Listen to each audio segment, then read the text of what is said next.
Tribulations by Betsib and Midnight in Japan. Part 3. He shut his eyes against it, and when he opened them again, he was on his back, still in bed. He sat up quickly and looked around to make sure this was indeed reality. Percy was sitting next to him, and Kyron and Jason were standing close by, staring at him in concern. "Nico!" Jason cried in relief. "Nico, are you all right?" asked Kyron. "Nico?" He looked over at Percy and didn't know what to say or feel. "Nico?" Percy called again. He reached out, maybe to put a hand on his shoulder, but Nico flinched back. Percy stopped and looked wounded as he drew his hand back. Please, don't touch me," said Nico. He just couldn't handle being touched by the real Percy after that. It was too soon and too painful. "Oh, this trial seems to have driven a wedge between them," Era said in fake wonder. "No doubt bowed down by the excessiveness of your illusion," said Aphrodite with barely contained anger. "This trial was supposed to be about them. You didn't have to drag in the boy's mother and sister." "I was merely balancing out that interesting version of Jason Grace you added in. It looked to me like he was trying to debunk the trial," Era said calmly. "But they passed." "Yes, because their love is true," Aphrodite said, glaring. "Then go congratulate your champions." Hera smiled and disappeared. I can't talk about it," Nico said, looking down at his hands. "Please just leave me alone." Jason and Kyron exchanged a look but stood up to leave. Percy, who had already told them an abbreviated version of what happened to him during the illusion, couldn't do the same. He remained where he was, sitting about 2 feet away from Nico, but unable to do anything. Every time Percy moved even a little closer, Nico flinched away. "Are you sure you don't want me to stay?" Jason asked, probably thinking that it might be better than leaving the two of them alone. He might have been right about it. "Just go," Nico said hollowly, then turned his back towards Percy, clearly pretending he wasn't there. That hurt a bit, but Percy couldn't blame Nico for it. No, he knew exactly who he blamed. "I can't tell you how proud I am of them both of you," a female voice said, and Percy groaned as he turned around. Aphrodite was standing by the door, thankfully alone.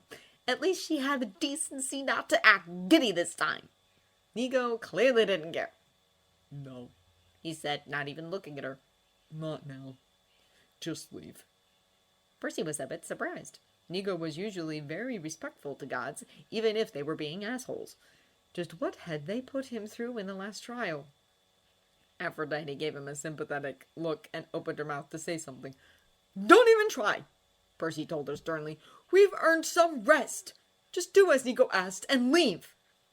She hesitated, then nodded. "As you wish. The trials will begin again tomorrow. I am truly sorry for how things have gone." She disappeared again before they could say anything back. Percy wished she hadn't apologized. If it hadn't been for her, they wouldn't be in this mess in the first place. "Nico?" Percy tried again, and the boy abruptly stood up. "I need a shower," he proclaimed, still not looking at Percy, as they walked to the bathroom. Percy took his usual place on the floor, trying not to think about the last time he'd sat there, or rather, thought he sat there, while the boy who wasn't Nico had showered and forgotten to bring a shirt. Percy shook his head to clear it. He wanted to talk to someone about this to help him understand his own confusion, or to at least have some time on his own to think things through. Nico probably felt like that as well, probably more than Percy did. When Nico emerged again, he was fully clothed and smelling of soap. His hair was still dripping wet and his skin slightly pink, like he had scrubbed himself hard. He walked past Percy, still not looking at him. "Nico, please talk to me," Percy said, reaching out to grab his arm. Nico pulled the arm back like he'd been burnt. "Don't touch me!" he shouted, sounding more panicked than angry. His eyes met Percy's for a split second before Nico looked away again, but Percy was taken back by the pain he saw there. He backed up a step, holding his hands up. "I won't touch you," he said, trying to sound reassuring. "Just please tell me what's wrong. How can I help you?" "You can't," Nico said, looking down at his shoes. "Stop trying. Everything would be so much better if you just stopped trying to help." "What do you mean?" Percy asked, confused. Nico closed his eyes and took deep breaths. apparently trying to calm down. "Forget it," he finally said. "Just keep your distance." "Nico?" Percy tried one last attempt, but Nico turned his back, hugging himself like he was cold. "Stop. Please. Just stop it," he said, his voice thick, and Percy wondered if he was crying. Nico sat down on the floor, still keeping his back turned and making no sounds that Percy could hear. Percy had no idea what to do. What he wanted to do was to walk over and put his arms around the boy and reassure him it would be okay, but Nico didn't want him to touch him, or talk to him, or anything to do with him, really. Percy sunk down on the floor as well. He couldn't leave without Nico anyway. He managed to get Nico to come with him to lunch a while later, mostly by pointing out that he was hungry and couldn't go by himself.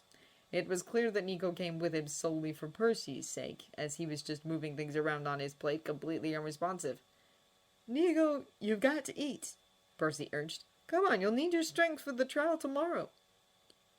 Nico was silent, and Percy thought he wouldn't answer again, but then he sighed and pushed his plate away. "Why? What's the point?" he said. "Why are we even doing these trials?" Percy frowned. "You know why?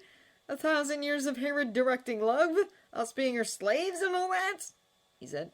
"Nico, you're not giving up, are you?" Nico made a horrible olive sound that might have been a laugh, but didn't answer. "Nico," Percy tried, reaching out for him, which only resulted in him getting up from the table and taking a step back.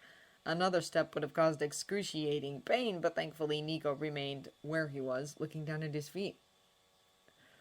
"I'm sorry," Nico said, his voice strained. "I can't." He trailed off, looking pained. "It's okay," Percy said, attempting a smile. "We don't have to talk about this right now. Just sit down, eat something. I won't try to touch you again, I promise." Nico hesitated for a moment, then reluctantly sat down. He took up a couple of bites, but mostly he just stared down at his plate. Percy was frustrated, but there wasn't anything he could do without risking another fight. Neither of them said anything until they had finished eating.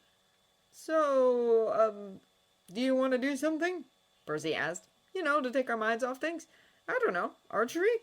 That was the wrong thing to suggest, as his mind immediately provided him with thoughts of not Nico whispering in his ear as he corrected Percy's grip on the bow. The real Nico wasn't even looking at him, however, so he probably missed the way Percy's cheeks went hot. "Something," Nico muttered, apparently considering it. Then he sighed. "I want to talk to Hazel." "Okay," Percy said, because, hey, at least that meant Nico was talking to somebody. "Are you going to tell her what's going on?" "I don't want her to worry," Nico said. "I just need to talk to her."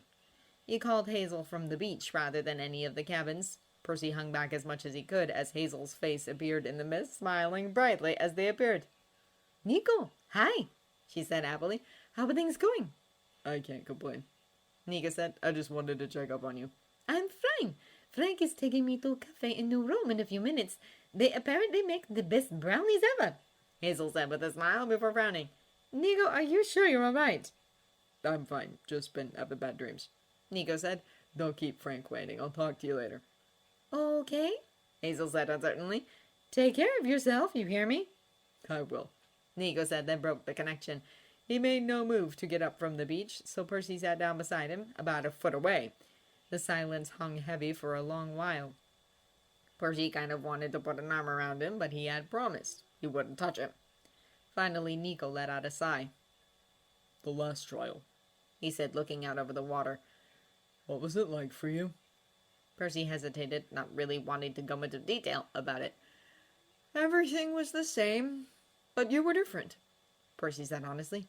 "It took me a while to see through it." "For me, everything was different," Nico said, sounding distant. "We weren't demigods. We went to school like normal people, and my mother and Bianca were alive." Percy stared at him, realizing the magnitude of what Nico had been through. Seeing his mother and sister again, even fake ones, and having to give them up? Percy couldn't imagine it. If Aphrodite or Hera had shown up right then, Percy would have tried to kill them. Consequences be damned. "Nico, I'm so sorry," Percy said, and Nico finally turned towards him. "Hazel wasn't there. That's why I wanted to talk to her," he said, sounding choked.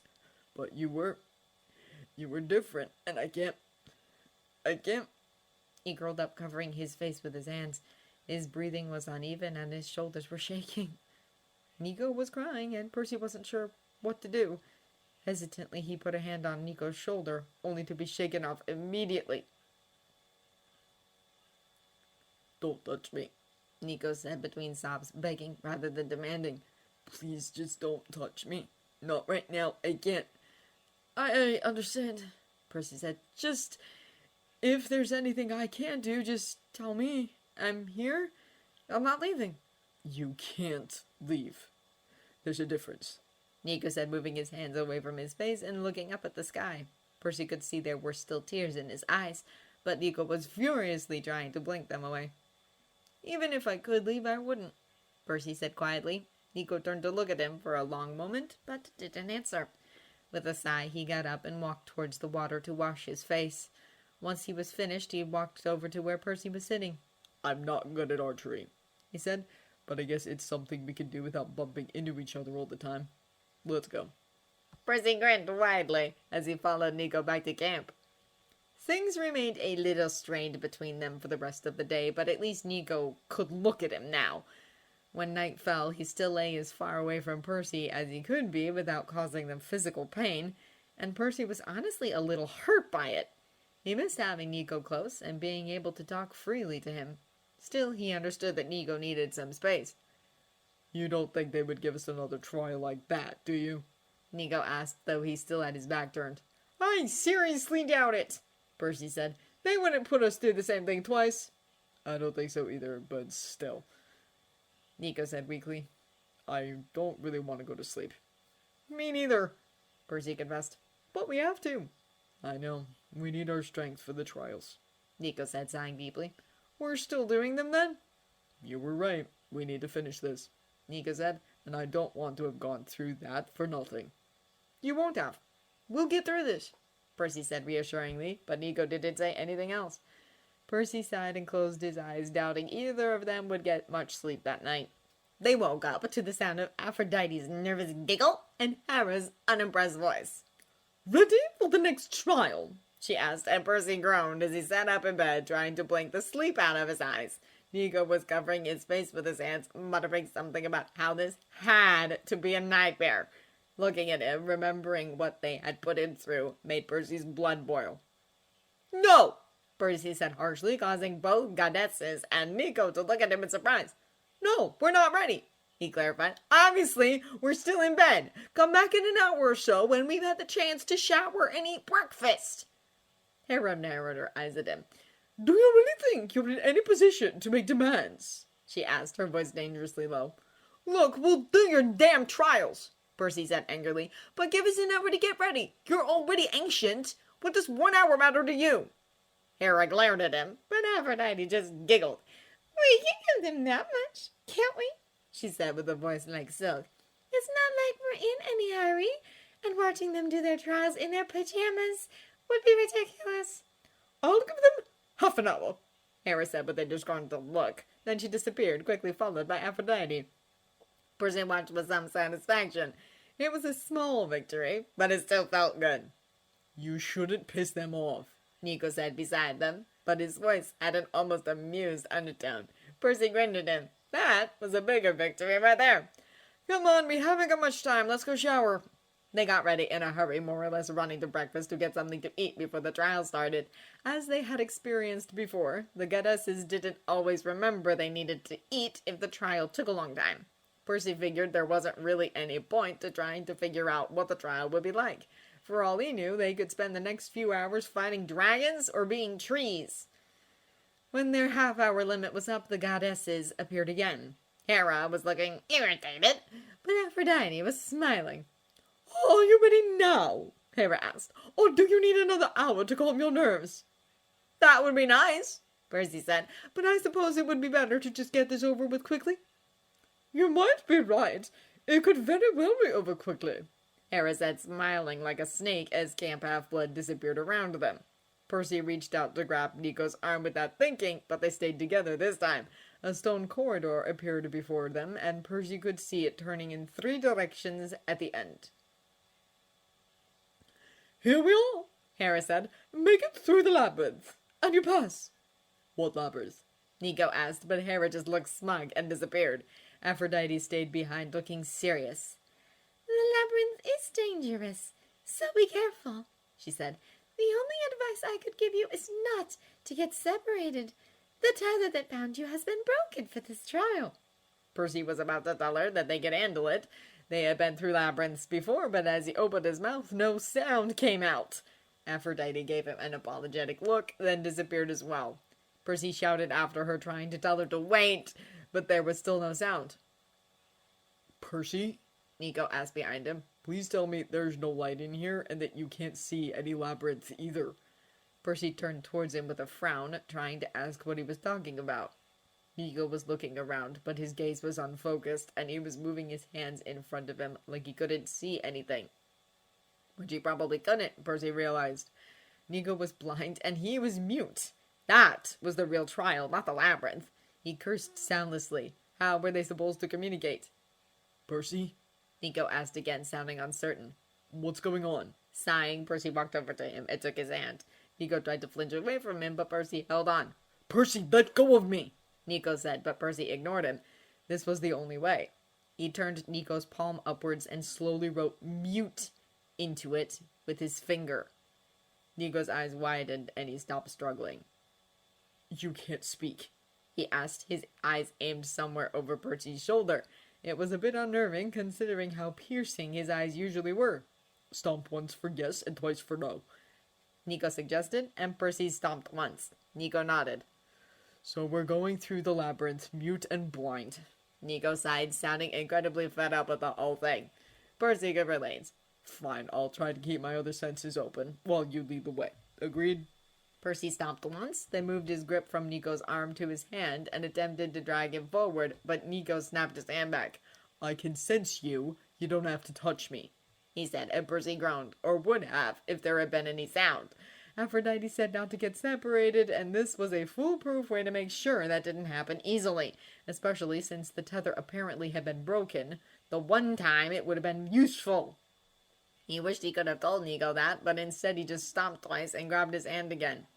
I mean it, Percy, Nico said, trying to get free again. I can follow you fine. I can sense life from you, and I can sense the shadows in the rocks. I'll be fine. Let go of me. Percy stomped twice and reached for Nico's palm again, writing and probably misspelling safer and warning. Nico sighed. You mean what Aphrodite said? He rightfully interpreted. Fine, let's just get through this. Percy smiled at him, but of course Nico couldn't see that. With a tight grip on his hand, Percy started moving down the corridor, then hesitated where it split into 3 parts. Figuring they had no way of knowing, he turned left.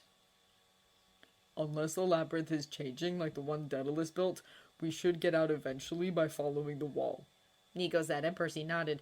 He knew that much, so he walked forward with one hand in Nico's and the other on the left wall, following where it took them. After they had been walking for a while in silence, Nico suddenly stopped. There's something alive in front of us, he said. You should get your sword ready. Right, Percy tried to say, then cursed soundlessly again as he uncapped Riptide and walked forward, making sure Nico was slightly behind him. Just around the corner, Nico whispered, and Percy stopped, writing stay into Nico's palm. Nico frowned like he was going to argue, but thankfully didn't say anything. Carefully, Percy rounded the corner and was immediately attacked by 3 Cyclops. If Nico hadn't warned him, Percy would have been taken completely by surprise, but as it were, he was able to defend himself decently enough. He parried a blow from the nearest Cyclops, then ducked onto the second and attacked the third before he'd had time to react. Percy slashed his head off, then quickly turned to do the same with the other 2. Parry, duck, attack! The battle was over in a minute. Percy shook his head. Cyclopes! Who did they think he was? Percy! Nico shouted, and Percy hurried towards the sound, except the corridor behind the corner wasn't there anymore! He was met by an impassable wall. Percy cursed as he started to bang on it with his fist to let Nico know he was there and okay, if nothing else. Percy, stop banging and listen, Nico yelled from the other side. It's not ordinary rock. I can't move it, and I can't shadow travel either. He turned quiet, and Percy banged the wall once to signal he understood. Percy, there's something coming towards you, so you have to move, Nico said, sounding urgent. I'll try to find you further on, okay? I should be able to sense you, so find a good place and stay put. Understood? Percy banged the wall once, really wishing he could talk. Good. Now get moving. Percy reluctantly did as he said and started moving forward again before he heard Nico yell, "The other way, Percy!" and silently cursed as he turned around and hurried down another corridor instead. Since the labyrinth could apparently change whenever it wanted to, there wasn't really any point to following the wall. Instead, he ran forward pretty aimlessly, wanting to keep the distance between himself and whatever it was that Nico had warned him about. After a while, he figured it was enough, and he was hopelessly lost anyway. Nico had said to stay put after getting away, but it sounded like the most boring plan ever. Besides, Nico was blind. If he was attacked, he would be in serious trouble. The problem was that Percy couldn't sense Nico like Nico could sense him. If they had been in the water, maybe, but as it was... Water! That was an idea.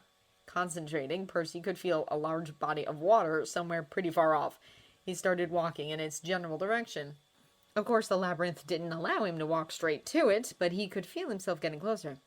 Hey, I think I recognize you, a voice said as he turned the corner. Percy groaned as he saw the Sphinx blocking the path in front of him. She gave him a cat-like smile.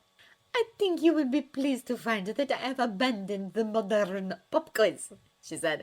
The old way worked best, I say, though I have found some new riddles. Percy really wished he had been able to comment as she brought forth a colorful book called Uncle Rodney's Best Riddles and carefully turned the pages with her claws. Ah, here's a good one. What is so delicate that saying its name breaks it? She asked. Percy thought about it, came up short, and realized it wouldn't matter anyway because he couldn't answer. She looked at him expectantly for a while, and Percy just sighed and raised his eyebrows, making a vague gesture to the air as he waited for her to attack. She made a disgruntled face at him. No need to act like that. I gave you an easy one on purpose, she muttered. Fine, go right ahead. She stepped aside and Percy hurried past, wondering what had just happened. As he made his way towards the water again, it suddenly hit him. Silence! He started laughing, which felt strange since there was no sound. What were the odds of the Sphinx asking that particular riddle? Anyway, Percy couldn't wait to tell Nico about it. After they had gotten out of the labyrinth and he could speak again, of course. Nico had always prided himself on having good eyes. It wasn't something he bragged about exactly, but he could see further than most people and had very good night vision. It was a child of Hades thing, of course, but there had to be literally no light in a room for him not to be able to see anything. The only time he could remember being completely blind was for a brief period in Tartarus, and it had been terrifying. This wasn't much better! Percy's presence beside him had been comforting, his touch as well, as much as Nico didn't want to admit it, but now Percy was far away in the labyrinth and Nico could barely feel him at all. He was completely on his own, and he couldn't see anything. It wasn't that he was surrounded by darkness, like some people would have described it. Nico could feel darkness, and it was usually comfortable to him. This wasn't it. He just couldn't see. With one hand on the wall, Nico started walking forward towards the vague feeling that was Percy. He was walking slowly, almost dragging his feet so he wouldn't stumble on anything. He had a pretty good idea of the layout of the surrounding corridor, thanks to the stone and the shadows, but the details eluded him. He really missed being able to see. He made his way forward, almost falling on stray rocks and the uneven floor a couple of times. Whenever the path split, Nico always chose the way he couldn't sense any life down, as long as it still led in somewhat the right direction. Nico had good instincts when it came to fighting, but he had never fought blind. If he got out of there alive, he would make sure to train with a blindfold. He never wanted to be in this situation again. He got surprisingly far before he was forced to pass through a path with monsters.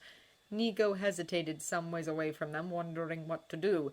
The path was too narrow for him to slip past unseen, and considering he didn't know which way they were facing, that would have been hard anyways. Hades, he didn't even know what they were, just that there were 3 of them. They could have been Cyclopes or Impusi or just really big rats. Nico made an attempt to summon a skeleton as help or distraction, but he couldn't find the usual connection to the underworld, probably for the same reason he wasn't able to shadow travel. Nico swore under his breath. It seemed he had no choice but to engage the monsters directly as much as he would have liked to avoid it. Hopefully they would be talkative enough to give him an idea who they were and how they were armed. He drew his sword and approached carefully, as quietly as he could, but of course that didn't mean much. They could probably see him well enough without hearing him. "What's this?" a female voice said, as Nico heard the sound of something slithering across the ground as the monsters approached him. "A demigod." Scythian Dracine, Nico muttered. great. It was pure luck that he avoided the first blow, and the weapon swung at him hit the ground beside him with a clang. Probably an axe, judging by the sound. As he quickly moved away from her, he could hear something swing by past his ear, a sword, maybe more than one. He was outnumbered, but he had managed to duck past them, so he did the logical thing and ran! Nico could hear them shout behind him, calling him a coward and beginning to pursue him. Nico knew he didn't have much of a chance of outrunning them, especially since he didn't know the ground in front of him, and sensing the walls was much harder when he was running. With his luck, he would probably find himself in a dead end. On the other hand, the Dracine probably had a hard time moving in the narrow corridor, so that bought him some time. Suddenly, he could hear splashing beneath his feet. There was an increasingly thick layer of water on the ground, and Nico didn't know what else to do but continue forward. The water slowed his movements, though, and he could hear the Dracine closing in on him, screaming about how they were going to rip him to pieces. The water came up to Nico's knees now, and was getting deeper quickly. Nico finally lost his balance and fell into the water. He wasn't a particularly good swimmer, especially not with shoes on and a sword in his hand, but he figured he would move faster by trying to swim rather than walking. The problem was that the moment he lost the contact with the ground, he truly became blind. He couldn't sense the walls anymore, and the shadows were muddled and vague. His only points of reference were the life forces of the three Dracine uncomfortably close to him, and the familiar feel of Percy far away. No, wait. Percy wasn't far away anymore. He was coming towards Nico increasingly fast. "Percy!" Nico shouted, swallowing a mouthful of water in the process. Then he felt somebody grab a hold of his ankle and dragging him down into the water. His initial reaction was panic, and he tried to kick himself loose before realizing he was moving away from the Dracine and that the person holding his ankle was familiar. That was reassuring, but didn't help the fact that he couldn't breathe. Thankfully, Percy seemed to realize this, and Nico could feel his hands move from his ankle to his leg and then up until his arms were around Nico's torso. If Nico hadn't been trying not to drown, he would have been panicked about that, but he could suddenly breathe. They were still swimming, so Percy must have brought them to the surface again. Nico couldn't feel the Dracine anymore or anything else either, except for Percy, who was all around him. It was still a little uncomfortable, but right then and there, it was the only anchor Nico had, and he allowed himself to take comfort in it.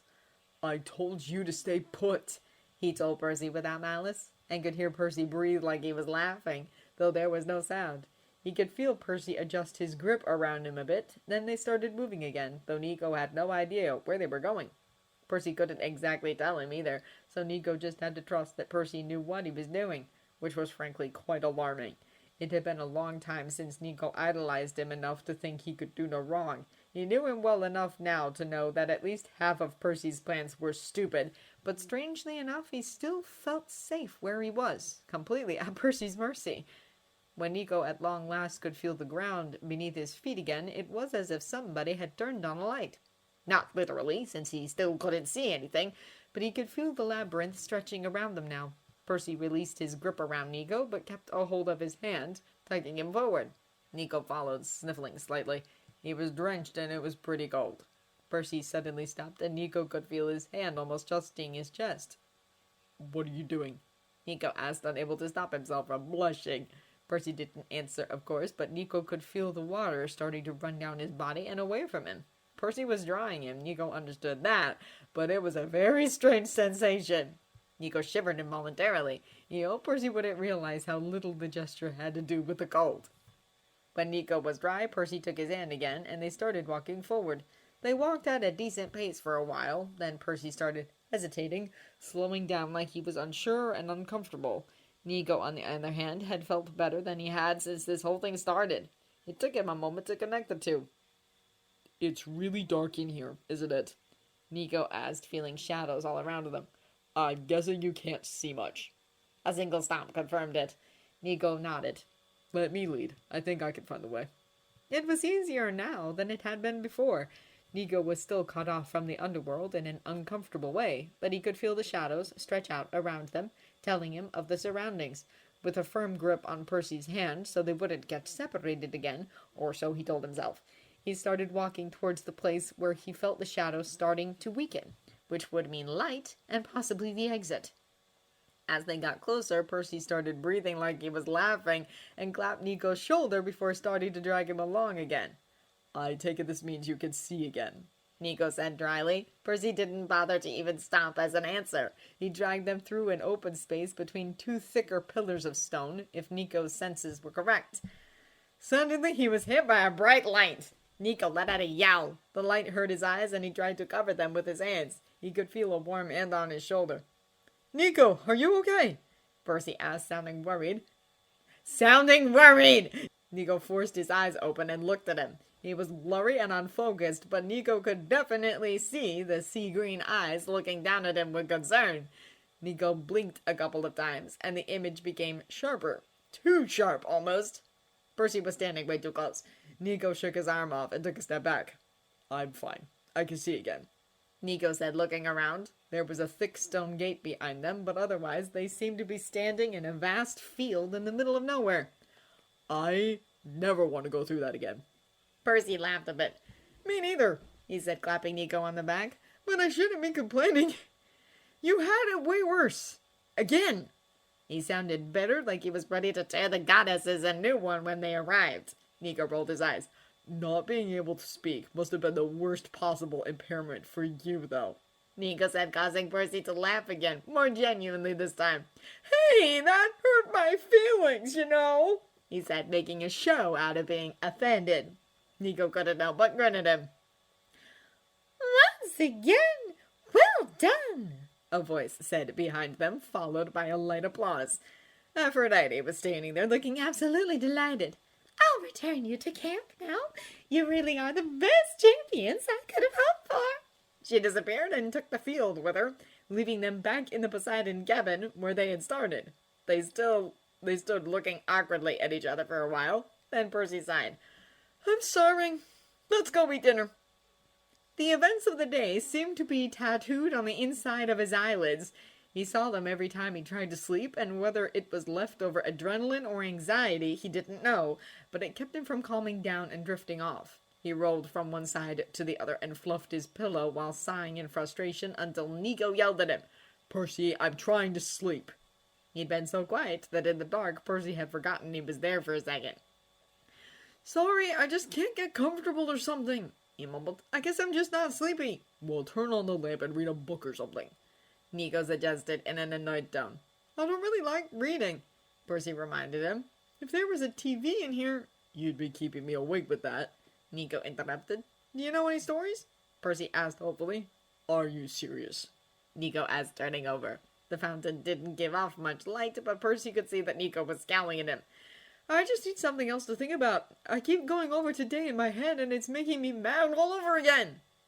If it will stop you from keeping me awake, fine. How about the story of Medusa? No way, I actually fought her, and I don't need any reminders, said Percy.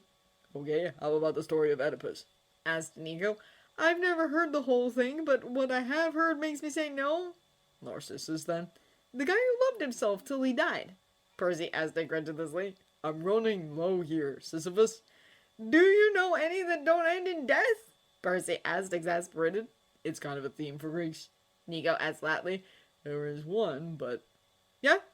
Percy asked, looking over in the direction of his voice. I don't think you'll like it either. Does everyone live? Yeah. Nico hesitated. Then tell me, it can't be that bad. Percy turned over on his side to face in Nico's general direction. Okay, Nico said softly. When the gods first created mankind, we were much different. Every human had a head with 2 faces and 4 arms and 4 legs. They were strong, too. Strong enough to equal the Cyclops, or maybe even the Hecatogeries. Librarians? Yeah, are you gonna let me tell this? Nico asked. They were so close now that Percy had turned over to face him. He wasn't sure Nico was paying attention, because surely he would have moved back a little, as he always seemed to be on a mission to put space between them and avoid physical contact. But now Percy could feel the slight amount of body heat Nico gave off in the puff of his breath as he spoke. And maybe it was wrong, but he felt comforted by it. Sorry, Percy mumbled. So the gods began to fear the humans because one day they might rise up to overthrow them. At the same time, they didn't want to lose the tribute the humans provided. What Aphrodite said about praise being a part of who they are was true. So Zeus came up with a solution. He would use his lightning to split the humans in half. It would nullify their threat and double the number of humans, thus increasing the amount of tribute the gods received.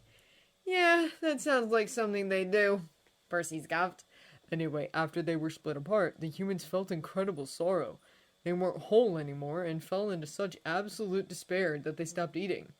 They would have died and the gods would have lost their tribute, so Apollo stitched them up, which gave them navels, the only remaining thing we have to remind us of our original form. Each human would now only have one face, 2 arms, and 2 legs, and we would yearn for our other half forever, the missing half of our soul. Supposedly, Nico said in a much quieter voice. When the right two find each other, there's an automatic and silent understanding of one another, and they would lie with each other as one, and they would know no greater joy than that. There, he said, his voice indifferent, and he turned over to face away from Percy again. Good night. Thank you, Percy said weakly. That was kind of sad, he added in a low voice. Yeah, I guess it is, Nico said back, and then he was quiet. Percy lay there for a while, wondering what that story meant to Nico. Did he picture Percy whenever he thought about it? He tried to imagine being joined together with Nico and told himself it was just simple curiosity after hearing about something like that. It made him smile when he thought about sharing the same body as Nico, who would surely be cranky all the time and probably shadow travel them everywhere without asking Percy first. He stopped himself before he laughed out loud and disturbed the grumpy son of Hades again. When he thought of lying together with Nico, he blushed and his stomach felt tight. Sex with Nico. That was a dangerous subject, so he pushed it away. He tried to imagine himself conjoined with Annabeth, and his mirth dried up instantly, leaving a sour taste behind. If Annabeth was his other half, then he would be miserable in New Rome right now. He couldn't see himself telling her she couldn't go to college just because her permanently attached boyfriend didn't want to go. Those thoughts were depressing, so he closed his eyes and went back to imagining how much he and Nico would probably irritate each other if they were attached, and he fell asleep smiling. It'll be over soon, Nico said. When is soon? They never tell us if we're close to an end, Percy said, exasperated. He and Nico were both still weary with aches and pains. They'd slept most of the day away, and while they were tempted to remain in bed, hunger trumped all. So they were walking past the amphitheater with Jason and Piper on their way to the dining room pavilion for dinner. We never asked them any trials there were, but I doubt they would tell us if we did, said Nico. Well, hopefully my mother won't let it carry on and risk losing, Piper said, looking at the ground as she walked. Jason stared at her for a second. Concern was laid out on his features. He took her hand and she flashed him a smile before examining the ground again. Or Hera will make it go on forever in the hope that we'll lose, mumbled Nico. They passed by Reese and Travis, 2 big foul attitude having sons of Hades. Percy felt his temper rumble like a sleeping lion when one of them started making kissing noises as they passed by. How's a double date going, little birds? Called Rise. Percy was 2 seconds away from turning around and replying with his own snappy remark. He wasn't quite sure what, but he knew it would involve a comparison between Rise's mother and a gorilla. Before he could, however, Nico reached over and grabbed his wrist. Percy relaxed immediately, and when he looked at Nico, a silent shake of the head was all the son of Hades gave him. He was glad for it. If he had turned around, it more than likely would have led to a fight, and since they were connected, he would be dragging Nico into the conflict with him. Piper, are you okay? They looked over, and for a second Piper looked just as angry as Percy, but she took a deep breath. Yeah, I'm fine. I'm just annoyed at those guys. So you talked to Leo? Nico asked Jason. Yeah.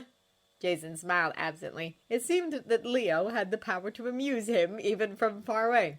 He and Calypso will have the garage up and running soon, and he wants us to come visit. They haven't had any monster trouble? Asked Percy. Very little. It's either the constant smell of motor oil covering his scent or Calypso's presence deterring them. She's more Titan than God, since Atlas was her father. Jason shrugged and looked sad for a few seconds. It was easy to see that he missed his best friend. But how's Hazel doing? Hazel and Frank are fine, said Nico, shrugging. He's become a strong preacher. I knew he'd do well once he built up his confidence, said Jason. He looked ahead, and his expression was more wistful than sad, as if he were remembering the days when dozens of Roman demigods looked up to him. Anyway, Jason said, shaking himself out of it, Leo said he'll do most of the actual mechanics, and Calypso will handle paint jobs. Must be nice, said Nico, and the three pairs of eyes looked at him. I mean that he and Calypso have something together. Something that's theirs. I'm sorry. I'm gonna go inside. Percy looked up, and Piper ran inside the dining pavilion without another word or explanation. Even Jason was staring after her in shock. I have no idea what's up with her lately, he said as they walked in. Maybe it was because they were both really tired the following morning, but neither of them noticed anything strange until they had collected their food and were about to sit down. Nico had been thinking about what life would be like if he had been permanently blinded, and absent-mindedly made his way to the Hades table. He was ready to start eating when he realized Percy was all the way over at the Poseidon table, staring at him. For a long moment, Nico stared back bewildered. They rose at the same time, then hesitated, still looking at each other. In the end, Nico sat back down again, and Percy walked over to him with a bewildered expression on his face. The tether is still broken, he said, and Nico nodded slowly. I noticed. Percy frowned at him. But does that mean it's over? He asked. Are we done? Nico tried not to cringe at his choice of words. I don't know, he said truthfully. He got up again, suddenly having lost his appetite. I'm going back to my cabin. Nico, Percy said hesitantly, but Nico didn't feel like talking anymore. Look, I'm tired, and it would be nice to shower alone for a change. Nico interrupted him. I'll talk to you tomorrow. He picked up some apples from his plate and offered the rest to his father, then stalked off towards the Hades cabin. It was eerily quiet once he shut the door behind him. Nico sank down on the floor with his head in his hands. He didn't know how to feel. If the trials were over, what would have been the points of them? Living happily with his true love? That didn't seem likely. Nico had had this vague hope that the trials would actually succeed in getting him and Percy together. He had tried not to think about it, but the thought had been there. That certainly hadn't happened. Nico felt pathetic sitting on the floor with his arms around himself. He should have been relieved that he finally had some privacy, both from Percy and the goddesses, but mostly he just felt alone. He already missed Percy's constant presence so much it hurt. It was different from earlier when they had gotten separated. It wasn't about wanting the other to be safe or wanting help against monsters. This was just him wanting Percy close to him again. The cruelest part of it all was that he had gotten a taste of what living with Percy could be like, only to get the impossibility of it all thrown back into his face. Nico rested his head against his knees and sobbed. As he watched Nico walk away from him, the urge to chase after him was so strong he imagined it could move mountains. So why was he hesitating? Like his feet were stuck to the floor. He knew people were starting to stare, but they were on the far side of the galaxy compared to the problem in front of him. It took him longer than usual to recognize it. He was so used to being in front of a monster when it came and then stuffing it down, or pushing past it to fight. But he never expected to be standing in the dining pavilion and feeling a sharp spike of fear as Nico D'Angelo stormed out on him. He was afraid to chase after him. Slowly, mechanically, he put one foot in front of the other until he was leaving too, but he had no idea where he was going. His thoughts were consumed as his feet went on autopilot. Wouldn't they be told if the trials were over? Wouldn't Hera appear to gloat if she won? They had passed every trial put in front of them, so it would be more likely that Aphrodite would pop out of thin air to clap and giggle. The only thing that made sense was that the trials were not over. But then why was the tether gone? Maybe they didn't need to be bound for the rest of the challenges, but how could the goddesses be sure Nico wouldn't travel away?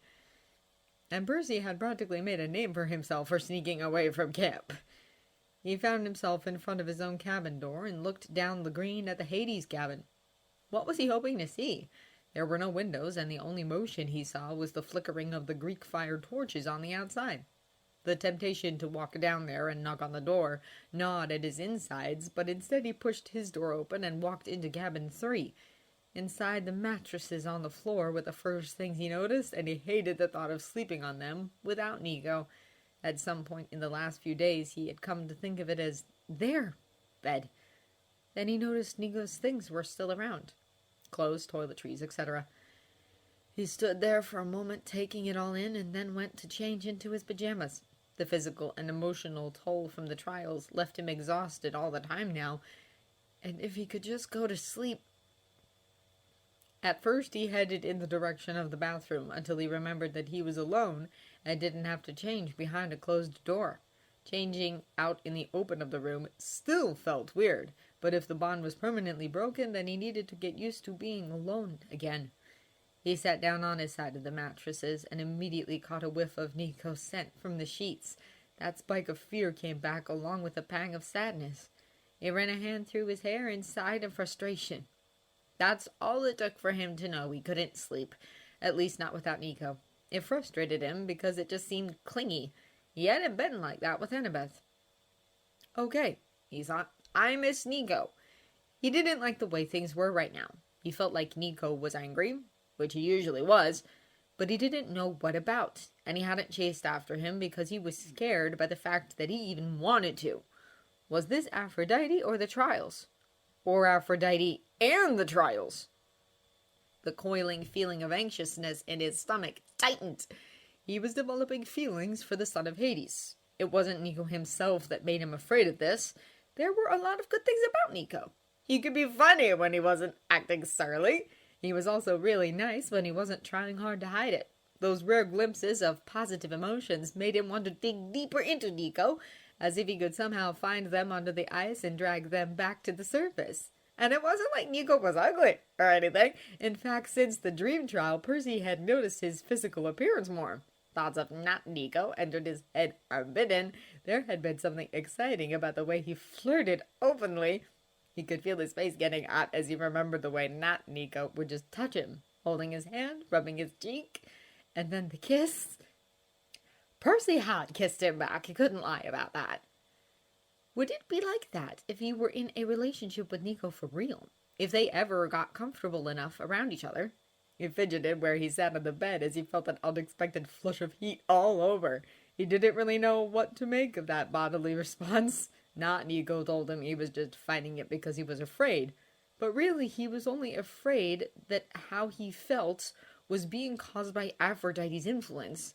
And if that was the case, he didn't want to lead Nico on. He wasn't quite as oblivious as his friends believed. And after spending all this time with Nico, he knew how serious this was. Nico had real feelings for him, and they ran deep enough that they caused the younger boy pain.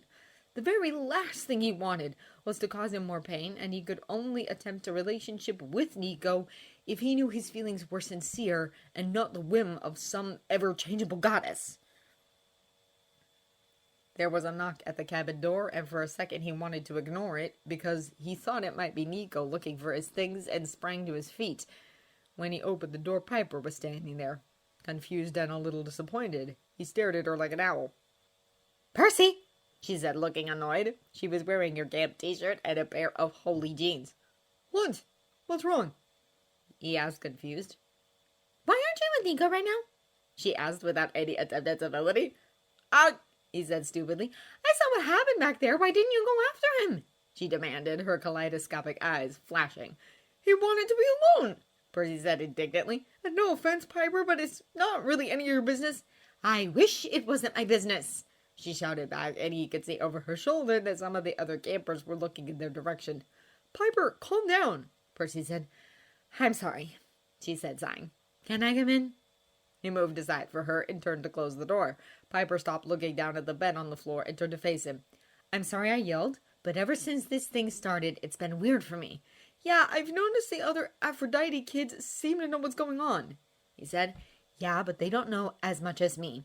I mean, they know our mom and Hera have a bet going on about you and Nico, and we can kind of see this shine around you two. It's obvious that you're a love match. What? Percy asked and looked down at himself to see if he was glowing. And it's not just that, she continued. I can feel snatches of your emotions, both of you. I've been trying to keep my distance because I didn't understand and didn't want to butt in. And oh gods, my whole cabin is getting on my nerves with gossip about you two and bugging me with questions about our quests. Piper, he called, interrupting her verbal tornado. You're feeling our emotions? He asked like he wanted to be sure he'd heard her correctly. Piper blushed and nodded mutely. It started at the same time as the trials, I guess. At first, I thought I was just going crazy or something, and then it became sharper, and I knew it wasn't coming from me," she said, looking at him pointedly. Why? Percy asked, blushing. I have no idea, she sighed. But just now in the dining pavilion, it felt like Nico was singing into a black hole, and you're just a jumble. They avoided each other's gaze, and Piper sat down on the edge of her mattresses. "You know," she began, looking down at the floor and playing with the feather braided in her hair, "I wasn't thrilled when I found out I was the daughter of Aphrodite. I didn't really understand her role, I guess. And she can be shallow because I guess most love is," she said, smiling. "But after the war and learning how to use my powers, with the exception of this new one, I see things differently now." She stopped twirling the feather and looked at Percy. "Do you know how rare true love is? How many different obstacles and fates there are out there blocking people from finding the right matches?" she asked. Percy shook his head blankly. "Well, that's why my mother usually reflects the other aspects of love and attraction. She doesn't get to deal with deeper love often. It takes time to set something like that up. And maybe it's better that it's so hard to do because true love is powerful and dangerous. It can change the world, change the course of history. Look at what happened when my mother gave Prince Paris his true love." She pulled out Catoptris and turned it over in her hands. "It's a big deal, Percy, and my mom doesn't take it lightly. If she says Nico was your true love, then you should listen, but that doesn't mean everything is going to go perfectly." "Why did I get out of bed?" Percy ground himself. "What did I do? He practically ran out of the dining pavilion." "Because he was hurting," she implored. "I felt it. Whatever you said right before, it hurt him." "I didn't mean to. I just asked if we were done," said Percy. "Done with the trials or done with him?" Piper asked, arching an eyebrow. "Done with the trials? Of course not done with him," Percy said in disbelief. "Does he know you meant it that way?" she asked. "I guess not," he replied, wiping a hand on his face. "Please go check on him. He's probably miserable right now. I don't need to get close to know that." He and Piper left the cabin, and as she headed for cabin 10, he hesitated and turned back to look at him with a small smile on his lips. "You're a lot more clear now," she said. "Take those feelings to him." Percy flushed and nodded, answering her smile with a shy one of his own. He jogged barefoot down the green to Nico's cabin. He knocked, but there was no answer. When he dusted the doorknob, it turned, and he pushed the door open tentatively. The inside of the Hades cabin was even darker than he expected. It certainly didn't help that there were no windows. The lights were off, or maybe the cabin had none. He knew Nico liked darkness, but this was ridiculous. He took 2 quick steps in and tripped. Ouch! He face-planted right into the shaggy carpet. "Percy, is that you?" He felt hands and legs as Nico crawled away from him. Then there was the soft patter of feet over to the wall, and then the lights turned on. He pushed himself up into a sitting position and looked around. The inside of the cabin was chic-looking. There was a huge black chandelier with dangling crystals hanging from the ceiling. There were pictures of Oedipus on the walls in black and white, as well as other depictions of the underworld. The chairs were black and comfy-looking, and the beds had elegant black headboards and comforters. The shaggy carpet he was sitting on felt soft and amazing between his toes. His eyes found Nico by the door where the light switch was, and they stared at each other for a second before Percy shot to his feet and walked over. Nico looked like he wanted to back away, but there was nowhere to go unless he shadow-traveled through the wall. Percy lifted the boy's chin with his fingertips and stared at his face. "You've been crying," he said, stating the obvious. Nico's eyes were red and glassy, and his cheeks looked moist. "Why?" he asked softly. Nico turned his head to avoid him, but he looked back almost as quickly. "What are you doing here?" His face was as hostile as he could make it, with tears threatening to spill, but his voice was shaky. Percy smiled and wiped his thumb across Nico's cheek, brushing the tears away. "Where else would I be?" He almost laughed at Nico's wide-eyed expression, but decided to hug him instead. "Don't cry, please." When Percy opened his eyes, he knew it wasn't quite morning yet. Of course, he couldn't be certain in the windowless cabin, but he didn't hear the normal sounds of activities that rang in the air at camp, so everyone must still be asleep. Everyone except him. And Nico. What actually woke him up was how less warm and not at all snuggly he felt. His arms were empty, absent one emotionally fragile son of Hades. Even though he'd asked him not to, Nico had started softly crying during their hug. Percy led him over to one of the twin-sized bed with every intention of laying him down, but the grip Nico had on his hand wouldn't allow him to walk away. They said nothing. Percy just climbed over him to squeeze himself between Nico and the wall. He'd wrapped his arms around the younger boy, and that's how they fell asleep. Now Percy was in the bed alone and confused. The light from the chandelier was dim, and he was glad for it because his sleepy eyes adjusted quickly as he scanned the cabin for Nico. He scooted out of the sheets and off the bed. There was a door off to the left side that he assumed led to the bathroom, and he headed for it. There was light coming from under the door, which was cracked open slightly. Nico? He called softly, pushing the door open slowly. I'm here. He pushed the door open the rest of the way and saw Nico sitting in the white-tiled floor. This room seemed shockingly bright compared to the black cabin, and he attributed it to the tiles reflecting the light. Everything else was black, no surprise there. Black shower stall, black sink and countertop, and black bathroom mats. Nico was against the wall with his knees tucked under his chin, and Percy knelt down in front of him. Why are you in here? Percy asked. Why are you here? Nico asked back. Here, with me, in this cabin, in my bed. What are we doing, Percy? Nico, I don't need you to pity me. Nico said sternly. What happened when you came in was... I was just emotional. And you don't have to feel bad. We can't change what we prefer. You'll never want me the way I want you. What if that isn't true? Percy asked gently. Nico only stared at him, so he went on. I need to apologize to you for being so stupid, he said, smiling a little. I should have stopped you from leaving yesterday. I should have just told you that I want you with me, because I do. I couldn't get used to not having you around yesterday. Percy, I need you to be very clear. What are you saying? I thought you wanted to be done with me. No, I wanted to be done with the trials. You're wrong. I do want you. Aphrodite was right, and it's not one-sided anymore, Percy said. Nico just looked at him like he didn't understand. I know I'm rambling, but what I want to ask is, can we just be together? It's over, and you know what? Maybe we won.